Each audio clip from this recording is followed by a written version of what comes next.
So I welcome you once again to today's webinar, which is the November version, which Preeti, and as I already mentioned, Preeti is heading the L&D function of TCS. And the reason that Preeti is here in one sense is that the program that she is leading in TCS, which we will talk about a little bit today, is something amazing. It's pretty unique, not only in India, but even globally. There are very few organizations which work on the systemic intervention, and hers is one of the very, very few which work on a blended mode of team and individual coaching, with the objective of training those who are going through that to coaches themselves and coach mentors, and also with very defined organizational objectives. So it's far more than just doing coaching for the sake of an individual behavioral change. It's about creating a cultural change. And I'm not aware of many companies which have embraced this so far. And I would very much like to know if there are, because that would be very useful to the coaching communities. And so that's a special aspect that I would really like to come out in this particular webinar. And those of you who are listening in, either as coaches or practitioners or even executive leaders, you might be able to gain greater knowledge about that. So without much ado, I'll introduce Preeti to you at this point in time and explain more about what she does, and far more about that systemic coaching approach that she is doing, what challenges in the organization that led her to this, that to initiate this kind of a program. How did she get the support of the organization? What benefits that's provided? So in a sense, we will also, as I mentioned to Preeti in a mail today earlier, we will go through a bit of a coaching approach in terms of defining what the outcome is and what has been done, what are the challenges, and so on and so forth. And in the meantime, if you have any questions, please post them on the chat box. And Preeti, if you could also take a look at it, otherwise I'll remind you on the chat box. If you open up that, and you will see the questions and you can answer. So all over to you. Thank you, Preeti. Thank you for being here today. Thank you very much. A very warm welcome and good evening to all of you on the call, on the WebEx. So maybe a good place to start would be to give you a bit of an overview of the program. I potentially don't like to start with the need, because it, in a sense, applies the absence of. And the initiation of this program was really the vision of the global head of HR. And his perspective around this really was to say, how do we create or develop a deeper relational perspective at the workplace?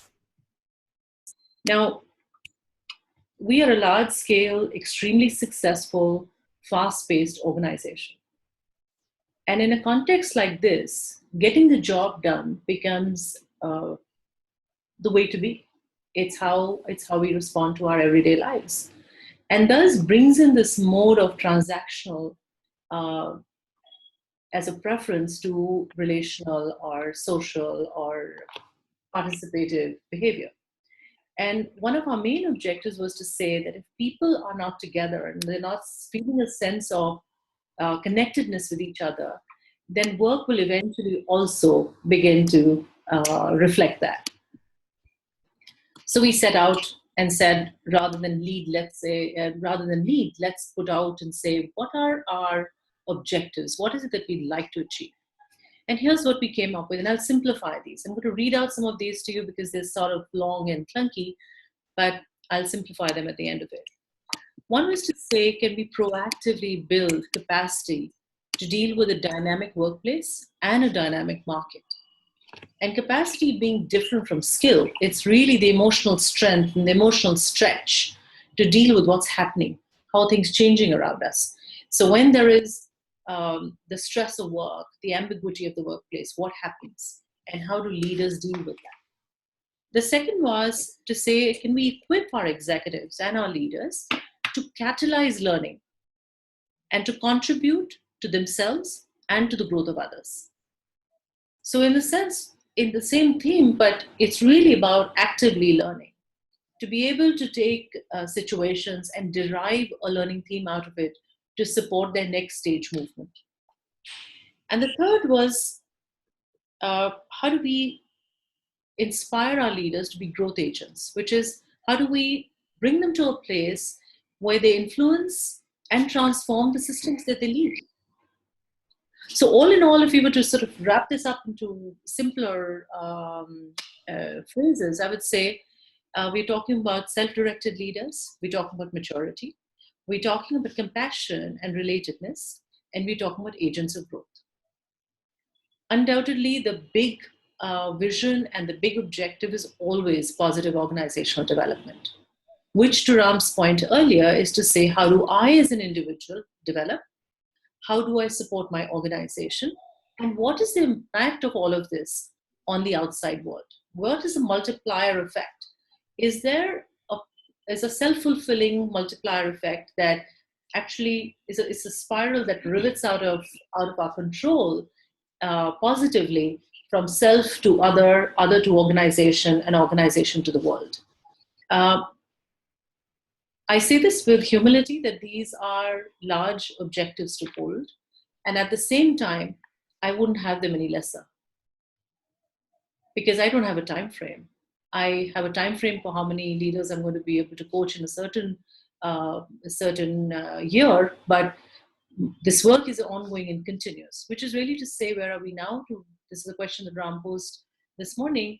Where we are now is we've gone through 2 cohorts, a total of about 500 leaders. But we understand very actively that this is an ongoing affair. This is a muscle that we are building in individuals, in the system, and within ourselves, because it takes patience, it takes resilience, it takes fortitude to stay the course. This continuous process is something that will fructify and show benefits over time. The immediate benefits, I wouldn't believe are societal, but they're familial. So a lot of feedback that we get from leaders say, not only has it made a difference to how I see myself, but it's also made a difference to how I operate in the world, at the workplace, and in my family. So, Preeti,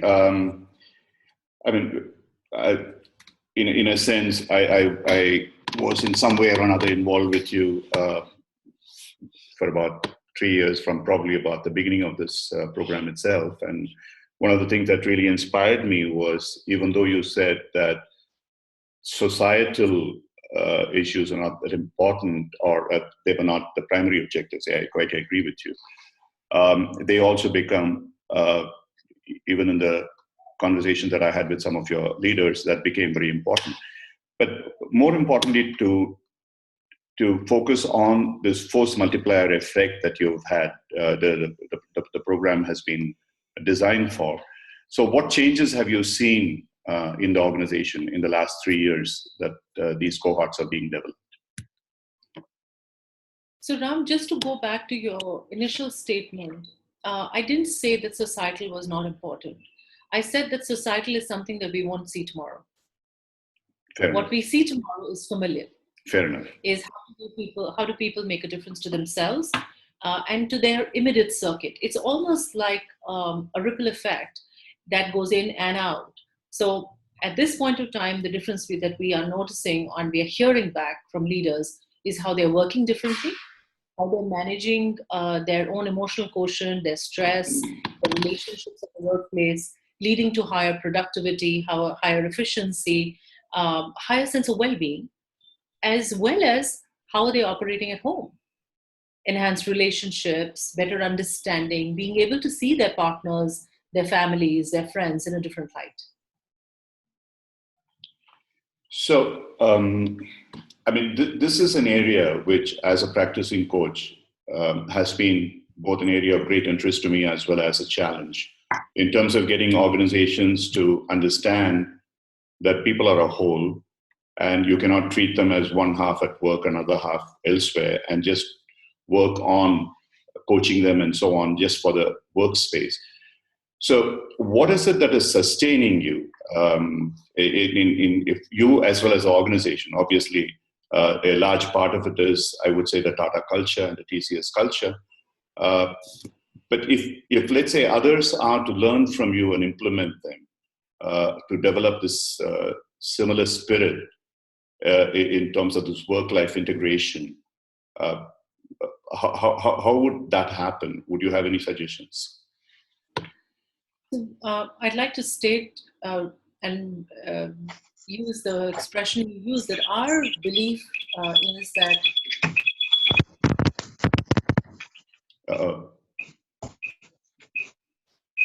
Hello?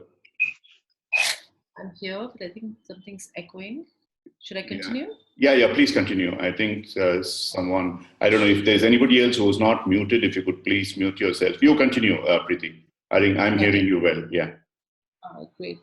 So our belief is that each individual is an entire universe in themselves, which really alludes to the fact that we are whole systems, and we bring the whole system or the whole self to work every day. So the person you're experiencing right now is a mother and a wife and a friend and a scholar and a teacher and a coach and so on and so forth. And I'm also somebody who works at TCS. And that perspective is a very important one for us, not only in our coaching conversations, where we ensure that we have an element of the personal. Our idea might be to say, all right, here are leaders, and how do we get them to be, more emotionally engaged with their work as well as with the people around them. But the fact is that it's the whole person we are dealing with. The second thing that's extremely important to us is that we look at a strength-based approach. We believe that starting with what is working and what is good is a better place for us to be than starting with what is not. And the strength-based approach gives us an avenue into multiplying that strength. And that's a great one for us, looking at even the societal piece that we earlier spoke of, to say, as I grow, I have the ability through the impact of osmosis, through the impact of my own change of being, to impact people around me. And that loops into that whole force multiplier effect, spinning out of control in a positive fashion into families, into teams, into workplaces, into society at large. We also believe that there is an element of saying, if you change the mind, you impact the body, and if you impact the body, you change the mind. So we very consciously hold, and I'll bring in at this point of time our approach to the program, which has primarily been an East and West approach. Our belief and our faith hold here has been that we'd like to look at something that we can bring to a large number of leaders. We're a large organization, and we need to individualize this intervention, and yet it needs to be for a large group of leaders. Our Eastern and Western approach is primarily around saying, what is the Eastern basis of psychology and philosophy, and what is Western psychology? So we combine the two. What is different about what we are doing is that psychology we hold on for Eastern and Western, and the philosophy that we bring in is ours within the Eastern space. And we've used a blend of approaches. We've used, for instance, humanistic psychology. We've used positive psychology. We really work hard with the polarity approach, and this is something that has been extremely helpful to leaders. We bring in elements of the Vedantic as well as transpersonal lens. We use collectivism models because we are a collectivist society. And on the Western perspective, we tend to use the ego development theory, where we talk about how do adults develop, what is leadership maturity, how does it build up? We have elements of neuroscience that inform us, and we use a lot of this in our analysis of what is happening.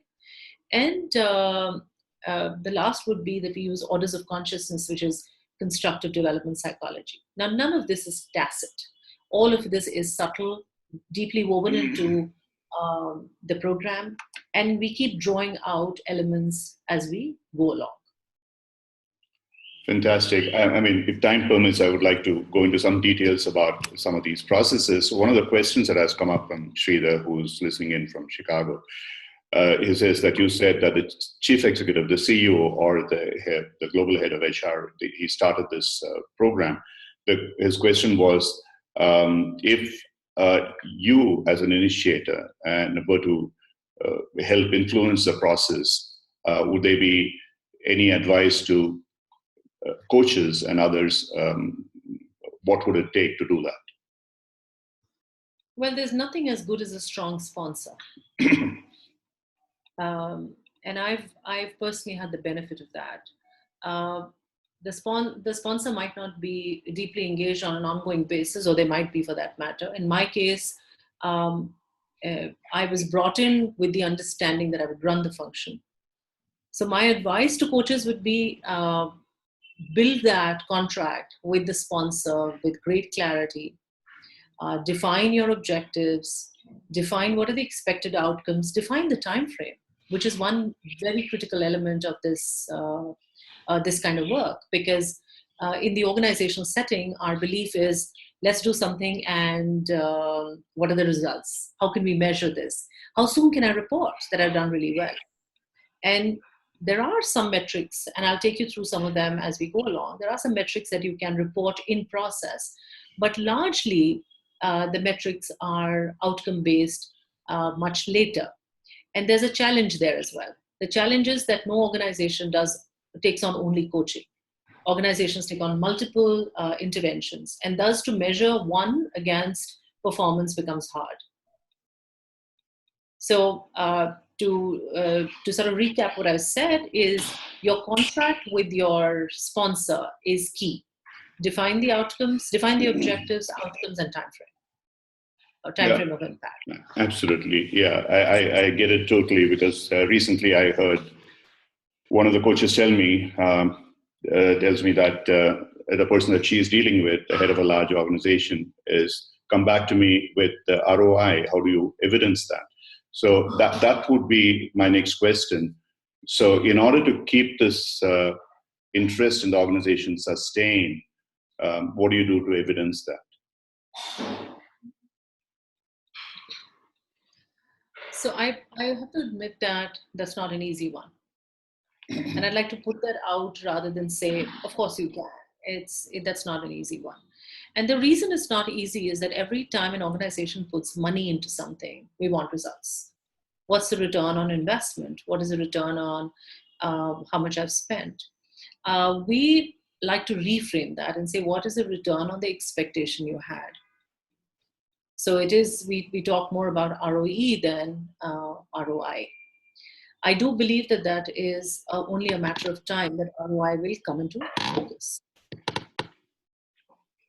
In the case of ROI, suggestions and what we followed is, one is we look at our culture studies to say what is our culture shift from the previous year to this year, which is usually accurate because it's self-reported.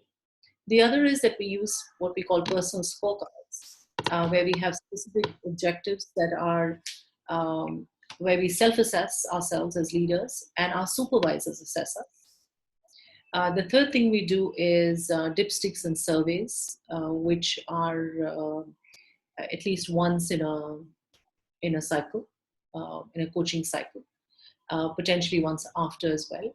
And here again is to be able to say, was this worth our time and attention? What are we learning as an organization? There's another very important and interesting element that supports us, and this is something that we've learned. This is not what we had envisaged when we started, but it's been a great learning, and we call these theme records. So considering we have large number of coaches as well as coaches, and we are very, very strict about confidentiality. We incidentally sign a contract with each of our leaders, ensuring that they all feel safe through the process. The theme records are records that a coach will submit at the end of a month to say that these are the themes that I notice that are permeating the culture of the organization at this point of time. And we break them up into categories. So we say, what are you noticing around policy? What are you noticing around work-life balance? What are you noticing around well-being? And they become one organizational intelligence that we otherwise will not get, or get when problem strikes. And the other is that they also start informing other interventions. So for instance, if we hear something about diversity, we can take it to the diversity team. Or if there's a policy issue around women working till a certain time, or transport, we get all sorts of things, or supervisory relationships in senior leadership. We know then we have something to take and build on in terms of tackling the problem. And I believe that that is as much a return on my investment as the top line. Now, coming to the top line, it is only possible to do if you do no other intervention. So if I were to look at just that, then we're possibly doing really well. Because in our case, we've done that. Coaching has been our main intervention over the last 3 years for senior leaders. And therefore, are you saying, therefore, the organization recognizes that much of the top line as well as the bottom line improvements that have happened have been in one way or another influenced by coaching? I wouldn't say that with great confidence at this point in time, but I think that the organization is beginning to recognize that. At this point in time, the organization is surprised that mindful dialogues around self could actually lead to impact on business. That's truly amazing. I'm impressed by many things that you have done. One of the things that truly impressed me when we started on this interaction was also the fact that you were probably one of the very, very few who said that you would not use anybody other than professionally certified coaches, PCC coaches. And there was a risk as well as, of course, there was an opportunity to be fulfilled there.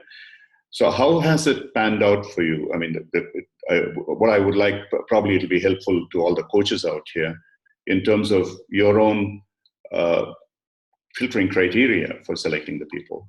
And how do you evaluate how they have performed and how you have helped them to perform better? So maybe what I'd start with is saying, how did we actually identify our coaches? We went through a fairly rigorous approach, rigorous process. We initially invited profiles through personal contacts only. When I say personal, one coach referral to another. And the reason we did that, because one is that as an organization, we don't advertise for such interventions. We have a high sense of privacy and confidentiality around what interventions we are rolling out. And the other is that it was important for us to get people who knew each other and thus could stand for each other and vouch for each other. We put a benchmark and we said PCC only. We had about 180 applications. We eventually identified about 25 coaches with 5 in backup, so a total of 30. And these coaches went through conversations with the team that I lead, and eventually went through a panel discussion with 2 HR leaders. And this was helpful because, one, that the coaches themselves got a sense of what the organization is like. Questions are really informing. The questions inform us and what is the culture of the organization? What am I going to be experiencing? So they got a taste of what might come their way. And the leaders got a sense of the level of maturity, engagement, connection to context of our organization. So this was our initial period. Would you reframe the second question again? You had a second question in terms of how could we support? Yeah, this comes from the perspective that most coaches, at least in my personal interaction with them, are somewhat hesitant about team coaching. And in your case, there is a blending of team coaching as well as individual coaching as well that happens. So if you find that the coach is not shaping up well, or whatever challenges they have, how do you help them? Sorry, it was mine. Yeah. That was my question. In terms of, I mean, there could be other areas as well in terms of what is it that you do. Are you working on supervision, for example? Are you providing some other support in terms of helping them to become better team coaches? Or is there anything else that you do which makes the coaches more efficient and effective in their performance? Sure. So we run the intervention in two parts. We run the intervention as one part being executive coaching, where coaches work with one-on-one with leaders, and they could potentially belong to the same team, the same larger team, but their interaction is one-on-one. The other piece, and fairly substantial, almost 50% of the piece, is also systemic, which is where there's one coach to the leader as well as the team. And we do group sessions, we do one-on-one sessions. We handhold and support the coach right through from the very beginning to the end. And our approach here is, how do we coach the coach? How do we support them in understanding the organization? When we notice that things might go kilter, how do we step in? How quickly do we step in? How do we build coaching presence for the coach with our support in the process? We handhold and provide supervision. And we give very direct feedback on an ongoing basis to our coaches. We also have a coaching community within the organization now, where we come in to assess issues, look at what might be the potential challenges, how can we overcome them, are there any new strategies that we need to undertake. So all in all, I would say supervision, feedback, support, ideas, hand-holding, and really putting the coach forward. Our view here is that we'd like the coach to show up in their full glory. Okay. And in this process, while you are using the external coaches at this point in time, primarily for the leadership development and the other objectives that you have, is there a backdrop intention for you to develop internal coaches who are also credentialed and potentially could perform the role of both mentors as well as internal coaches? Sure. So that's a question that's come up from Manu Chabra as well, and Manu is talking about using internal coaches versus external coaches. So to answer your question, Ram, first, and then I'll get to Manu's, is the natural fallout of a coaching culture is people wanting to become coaches. And we've seen an increasing number of leaders wanting to study coaching to be able to go deeper into the subject and hold the stance of leaders coach at a deeper level. Is there a preference between the two? I would say yes. The preference is still external. Leaders believe that there is greater confidentiality in working with external coaches. They also believe that there's a wider perspective that external coaches will have. And they want to, in some sense, move beyond. Leaders would like a view that is beyond the dynamics of the organization, where they can include the organization and the world outside. So they want to see more, so they can potentially do more. Okay. So, but in terms of actively developing them as internal coaches, and since you have already started with this practice of employing PCC coaches even for your external coaches, is there a process that you are looking at within the organization that you would be having a cadre of professionally trained coaches, credentialed coaches, and so on? Is that the direction that you are likely to go to? Well, I think possibly in the next year, okay, when coaching as a culture is a little more deeply embedded in the organization. For instance, I'll share an example today. There's a leader of ours who became a coach, and post-retirement actually came on as a coach into the system. And I was giving him feedback today, but how his sessions have gone. So we do a dipstick with coaches where we talk to them about their experience with no reference to the coach whatsoever. And out of 10 coaches, 3 came up, and we spoke to 3. They came up with and said that they took some time moving into a state of trust and comfort because they felt that they were talking to an ex-leader. And thus, their relationship would potentially be as it used to be in the old. However, the coach had the ability to very quickly move into a trusting relationship, establish a good contract with the coachee, and each of these 3 they felt a noticeable difference in their behaviors, and one of them turned around and said that they've also got feedback from their family and friends that they can see things that they're operating differently. Now, this is an example of leaders turned coaches. But internal coaches, looking at developing them, hiring coaches to be internal coaches, I believe it's a matter of, should I say, readiness of the culture of the organization. And we are getting there, we're not quite there yet. Okay. Answer it if you want to, but if there are aspiring coaches who would like to sort of empanel with TCS as coaches for you, what would be your suggestions? What would they be needing to do? Well, one is, like I mentioned, that we empanel only PCC coaches. We prefer for them to have some experience, if not most, in the corporate world, having worked with leaders, having been leaders themselves.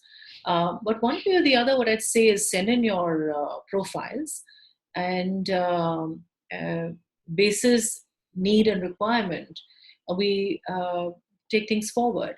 There's one of the interesting things that we are noticing is that we've used 20 coaches for 2 rounds now, the second round of coaching. And we're wondering if we need a creative churn. Just to create a little newness, a little more excitement. And that's potentially an interesting human phenomenon to say we get really comfortable in what we're doing. We haven't quite made up our mind, but this topic did come up in a team discussion, and I thought it was interesting. Okay. So you want to go out of your zone of comfort in terms of getting out of the people that you're used to. I would like to shift gears a little bit, and you earlier talked about this approach that you have, which is music to my ears, of blending Eastern spirituality with the Western psychology and neurobiology and stuff like that. So can you expand a little bit on that in terms of how coaches can also broaden their own worldview of coaching into this tradition of Indian philosophy, culture, whatever it may be, which can be blended with Western psychology to make coaching more effective in the Indian context? Right. So I won't say much about Western psychology because I think that is self-explanatory. What I'd like to draw attention to is say that when we learn how to be coaches, we start depending on the tool and the process to such an extent that we might or might not give enough attention to the context. And the context is Eastern, in our case, in the case of certainly the work I'm doing. And for coaches within this country or any other country where you're working in your specific culture, I would say spend enough time to get to the depths of that culture. How do people think? How do they behave? What are their intrinsic motivations? What are their drivers? What are the potential biases cultures hold? How do those cultures at a very subtle level inform how people think and behave? What is the higher order thinking that this culture was meant to have in the first place? Where did they lose their path, if they did? In our case, for instance, I believe that we were supposed to be a secular, inclusive society, and I would say possibly for world over. How do we circle back to that?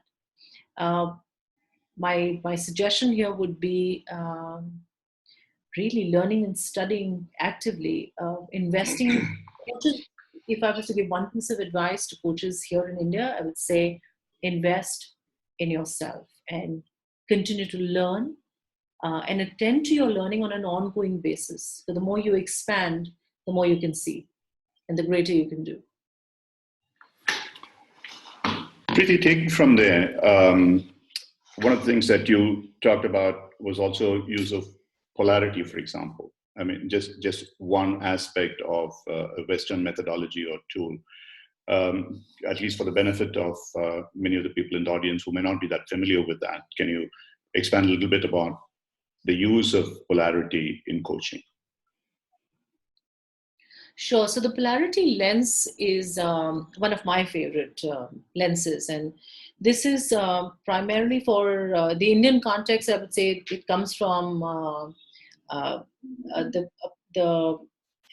Ardhanarishwar, or the amalgamation of the masculine and the feminine in the individual, or the yin and the yang, to say that they both coexist.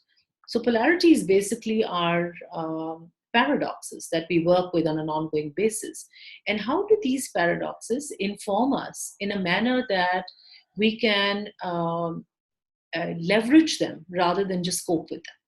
So to give you an example, how do you work with the paradox of flexibility and structure?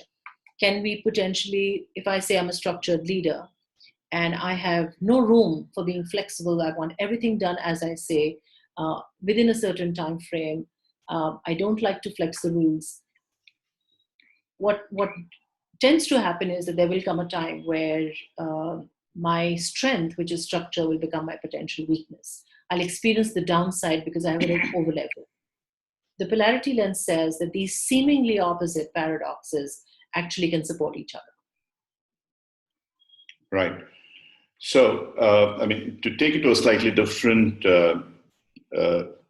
perhaps to use your word, the lens, if I were to look at something like a MBTI kind of typology, and what you used just now is that structured approach between a J and a P, from a high structure to a totally no structure whatsoever.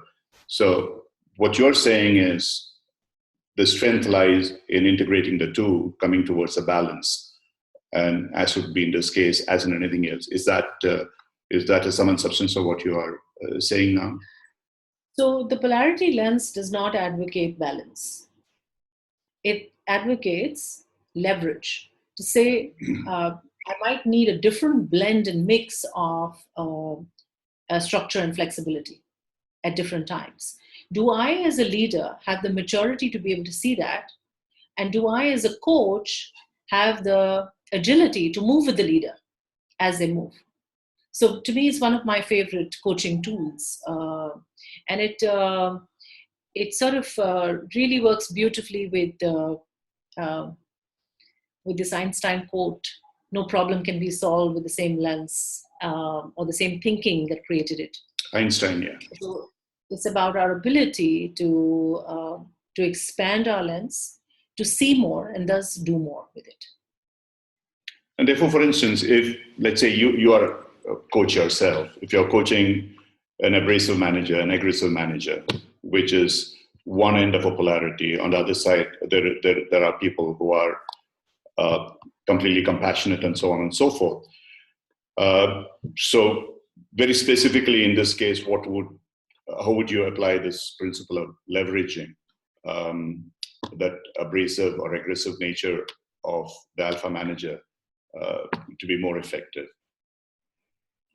So I think, let me just sort of step back a little bit. I would say that one is recognizing that inherent contradictions are going to be a part of our life is extremely important. That this is an ongoing affair.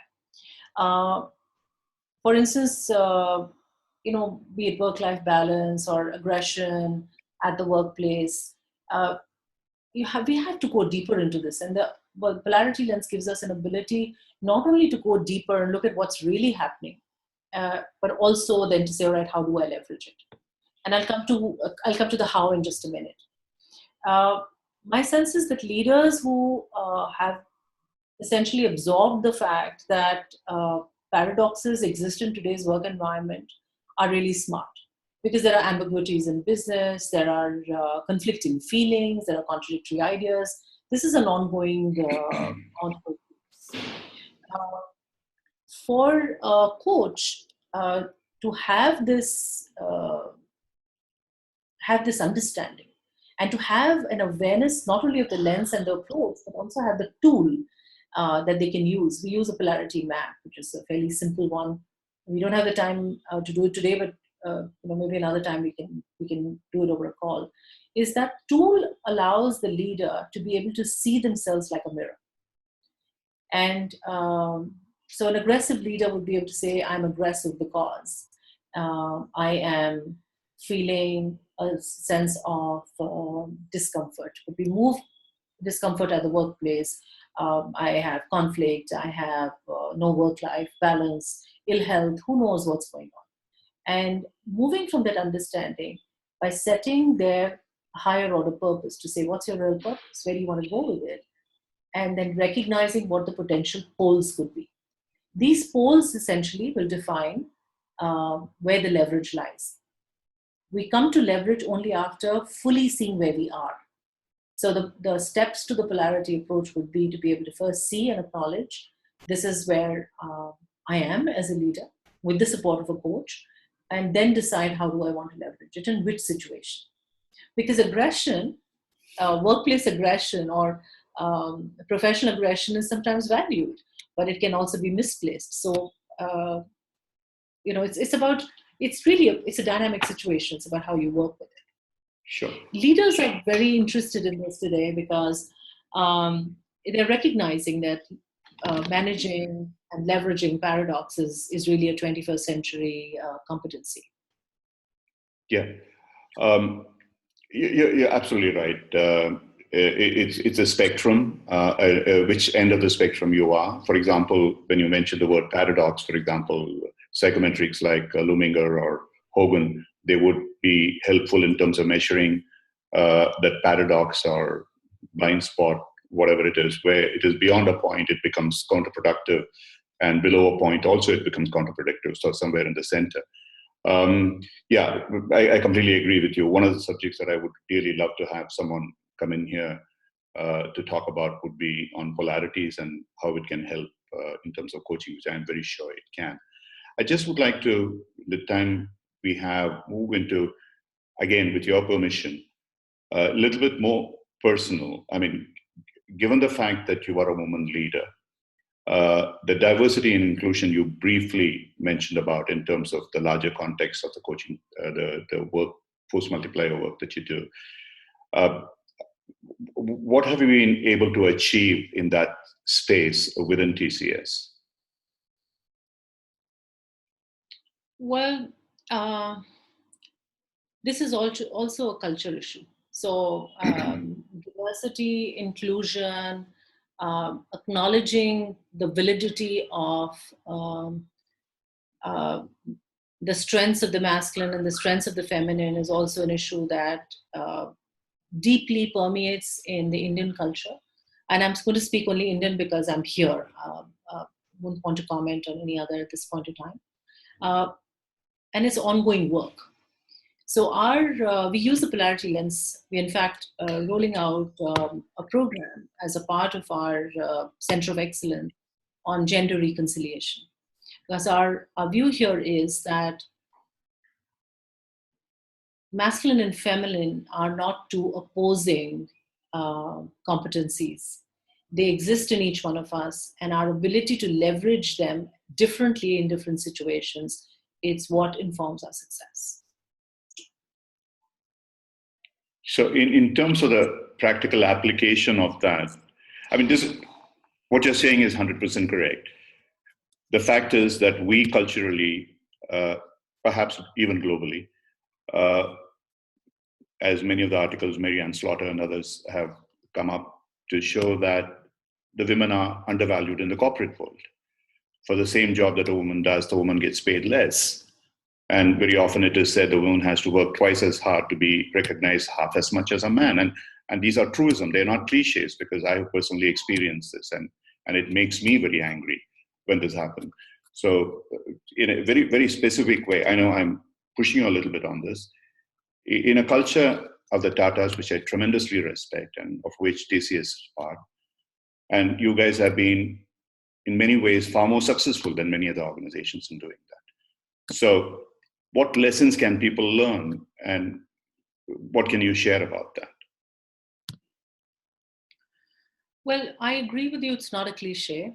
I, as a woman, I know that I've spent a lifetime working with the issue, and put in 30 years of work.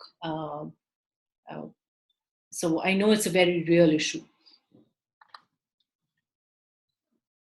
How do we work with it is primarily around expanding awareness in terms of what are we doing with ourselves? What's really going on? Are we bringing culture that's deeply embedded in us or conditioned in us into our lives and in a sense self-sabotaging on an ongoing basis? Or do we have the ability to take what exists, study it, and elevate ourselves? So I don't think I have a more exacting answer than this to say that our work is to continually work in the space of helping people recognize the sameness and the strengths in each other rather than look at each other with a sight of less or more. Does that sort of answer your question? It does, Preeti, but okay, let me ask you a very specific question. Just yesterday, or was it early today morning, I had this conversation with someone that I met in the United States with whom I'm working now. And this person is extremely accomplished. She's a minority, it's a she. So she tells me, despite all what I have, and I know that I'm as good, better than anybody else, I have, now she's training with us as a coach. She says, would I be a good enough executive coach to go up to an organization, to a CXO and say, yeah, good. Of course, I gave her all the reasons why she should be. Now, if you were her coach instead of me, what would you advise her? Lovely, and I love that. I think primarily I would work with her and supporting her, recognizing what got her here, and that she already has the innate ability, and supporting her in building a deeper state of confidence and self-reliance to lead herself forward. So which would be, therefore, the steps that you would take even in an organization to help those women in some way or another are, as you said, self-sabotaging the internal barriers, because I had this opportunity to talk to a large group. All men for that matter, yeah. Women and men. Yeah. Sorry. Well, to be honest with you, okay, at this point in time, I would rather focus on the women because they need the help, and maybe the men do in certain contexts, but you know what I mean. So moving from there to, again, with very specificity as far as you are concerned and the kind of position that you are in. As a wife, as a mother, I know that you have a daughter studying in Chicago. With all these kind of things, what keeps you going? What keeps you sort of powerful both at work and life? What is it that you would like to share with maybe other women in this group? But I have to address what you said earlier. I can't let it go. So the whole issue around women needing help is one I'd like to challenge. Not because I have my pride on my shoulder, but because I believe that gender is not an issue around women. It's an issue around society. Reconciliation is about men recognizing that the feminine in them, the feminine attributes in them of empathy, of consideration, of communication are as critical as it is for women to recognize the ability to be objective or analytical. So it's only when the two come together and support each other and are ready to leverage that polarity of masculine and feminine can we actually come to a place of higher order thinking and the next stage of consciousness. Otherwise, we are potentially on a back foot trying to remedy what's wrong. I much rather talk to the strengths that we hold as two different genders. And more on that later, but I'll get to the next question that you asked. Well, personally speaking, I'm an eternal student. I don't say that in a cliched manner. I actually study all the time. So it's an interesting journey that I've undertaken, where I'm always studying something or the other, which keeps me very alive and very centered. I am also a great proponent of the practice of gratitude. I believe that acknowledging what is good in my life and what is working is huge for me. It is so powerful that it essentially takes over what is not working. And it really keeps me centered and happy. And I play a great deal with enriching myself with a deeper sense of compassion towards myself and towards people I work with and people I live with. It's people I live with are equally challenging sometimes. So yeah, that would be it. I guess that is what would probably make you far more generous and gracious in looking at this issue than the lenses through which I see, where my blood boils, despite the fact I also like to believe that I'm very compassionate. But when I come to these kind of situations where people situationally are not as strong as they need to be, my personal view is, yes, I mean, you are saying women don't need to be helped, but that is not the situation that I see in real life today. But anyway, I mean, that's a completely different subject, and it is a different lens in which we need to look at. And that's not just, it's not about India. And I see this working in the US a lot. I see this exactly same thing happening, and we are taking it up almost as a crusade in terms of trying to do something about this space. So there's a question out here from Mervyn about what role do you think team coaching can play in addressing gender issues in the workplace? So there are actually a handful of questions. Some of them have come to me privately. Would this be a good time to address all of them? Yeah, please. Okay. So I'm going to start from the top, if that's okay. Manu, we spoke about external and internal coaches. You've listed another question on saying, continuing with the theme of creating a coaching culture, how do you feel about using coaches for training purposes within your organization? The objectives are different, but using the coaching approach in training would potentially make it more impactful. How do you feel? I absolutely love the idea of coaches as trainers. I have a personal preference. I believe coaches, you can't be a coach if you haven't worked on yourself. And if you've worked on yourself, you have the ability to see the world at a deeper level. And as a result, what you handle, the material you handle, will be handled differently. So at this point in time, it's hard to go into the details, but I'm a great proponent of coaches who are also trainers. Vishy, you say, why restrict the West to psychology? I totally agree. I mentioned psychology because that's what we were speaking about. There's a great deal out in the West that is supporting the world of development and spirituality, be it the Steiner approach, be it polarity in itself, be it holacracy. There's a great deal happening. So this is, considering the conversation is a short one and we have limited time, we've stuck to psychology. There's a great deal that's happening. I'm personally a student of Gestalt psychology and constructive development psychology. So totally with you on that. There's a comment from Regal Unlimited. I don't know what the name of the person is. Subhash. Saying Subhash, learning to expand, thumbs up. Same consciousness. I guess that's a thumbs up as well. I'll take that, Subhash. Mervyn, you say, do you think team coaching, what role can team coaching play in addressing gender issues? Great one, Mervyn. This is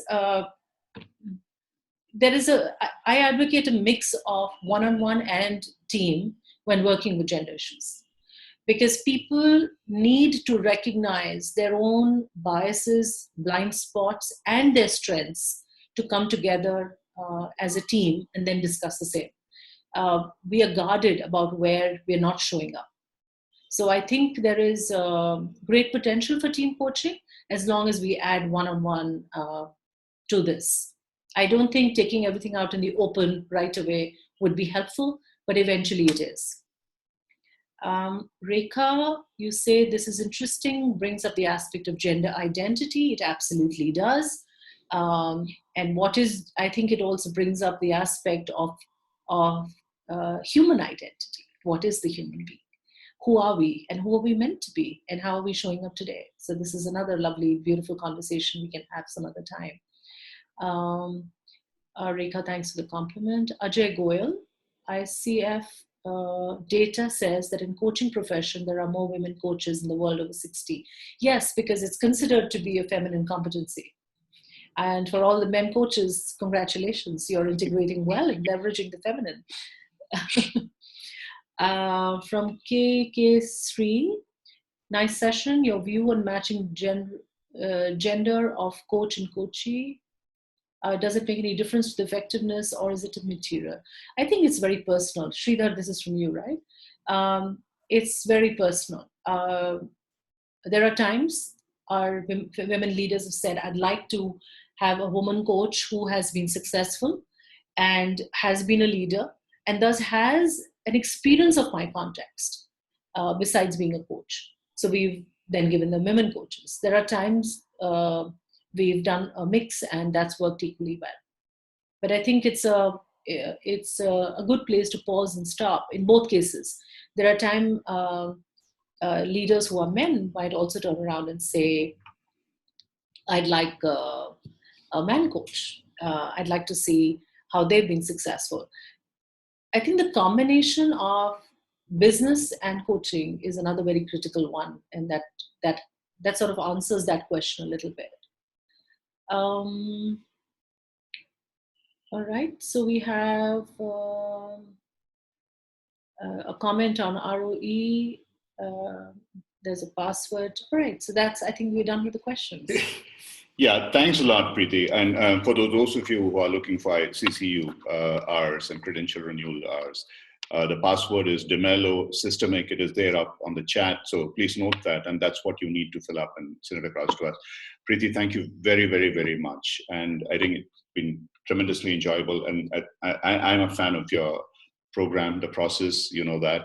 And thanks for coming today and be able to explain going farther than what we intended, not just your program, but also your role as a woman leader and what you're doing in your organization and other stuff, including the Polarity. Bye. Take care, all of you. Good night. Thank you. A word as I go, I'd like to say if there's any support that I can provide you in the interventions you're doing, please reach out to Ram, and I'm sure Ram and I can step in to offer advice and support the way, in any way that you'd like. It's been wonderful being You're talking about only the women or the men as well, Preeti? Oh no, I'm very inclusive. I like the men. I like the men. Okay. So Yifa has a comment. Yifa says, it's a delightful view of the world. I'm a coach relying quite a lot on positive psychology, worked in the international organization world, and now I'm inspired to finalize my PCC. So I could stand a chance of your criteria. Well, yes, most certainly. If I'm saying your name right, if I'm not, my apologies. Anything that we can do to help, we're always around. Thank you so very much. Ram, thank you.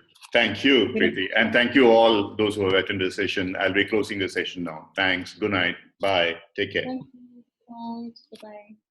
Bye.